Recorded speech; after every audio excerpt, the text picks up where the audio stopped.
So, apologies, guys, for just this little quick one, but I had to put this out there. This is very funny.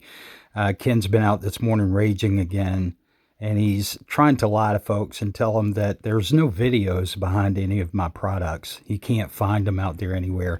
But it's not that he can't find them. For example, I'm going to Sirius here, and if he would just scroll down, which I know he has, the videos are just underneath there. But in his video, he will not scroll down where you can see those videos. It's just another attempt at a lie.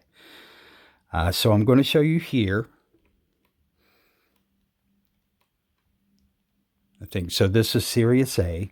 Just to show you 3 videos, I believe, maybe 4 under that one, but at least 3. But we'll check out Sirius C too. So you can see there. Click in. The photos that are underneath the page or the logo there all come from these videos.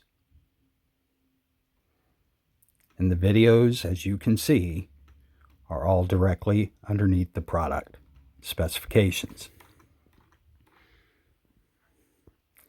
But then he goes a step further. He tries to do a search on my YouTube channel. And instead of doing a search under the product name, what he does is he tries to use all the language and the banners that I have on my website. Well, it's not going to pick up all those. Those are not keywords. He knows that. So he's just doing it once again to try to tell a lie, prove a story of his, that there's no videos behind my products, yet they're all there and easily findable. I've told you, this guy's a sleazy ass liar.